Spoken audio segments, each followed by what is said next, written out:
Deuteronomy chapter 14. You are the sons of the Lord your God. Do not cut yourselves or shave your foreheads on behalf of the dead, for you are a people holy to the Lord your God. The Lord has chosen you to be a people for his prized possession out of all the peoples on the face of the earth. You must not eat any detestable thing. These are the animals that you may eat: the ox, the sheep, the goat, the deer, the gazelle, the roe deer, the wild goat, the ibex, the antelope, and the mountain sheep. You may eat any animal that has a split hoof divided in two and that chews the cud.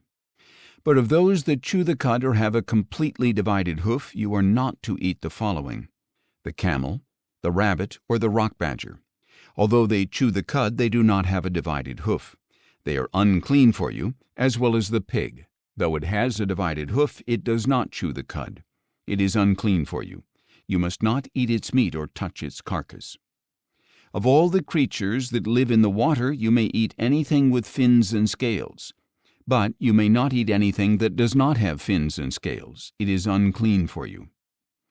You may eat any clean bird, but these you may not eat: the eagle, the bearded vulture, the black vulture, the red kite, the falcon, any kind of kite, any kind of raven, the ostrich, the screech owl, the gull, any kind of hawk, the little owl, the great owl, the white owl, the desert owl, the osprey, the cormorant, the stork, any kind of heron, the hoopoe, or the bat.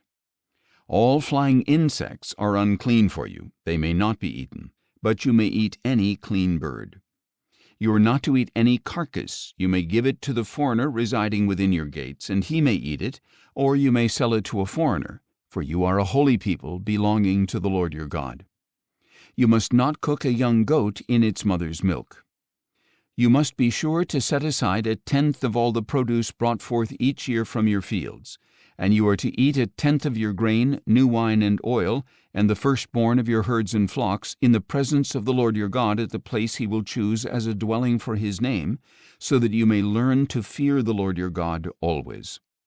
But if the distance is too great for you to carry that with which the Lord your God has blessed you, because the place where the Lord your God will choose to put his name is too far away, then exchange it for money, take the money in your hand, and go to the place the Lord your God will choose. Then you may spend the money on anything you desire: cattle, sheep, wine, strong drink, or anything you wish. You are to feast there in the presence of the Lord your God and rejoice with your household. And do not neglect the Levite within your gates, since he has no portion or inheritance among you. At the end of every 3 years, bring 1/10 of all your produce for that year and lay it up within your gates.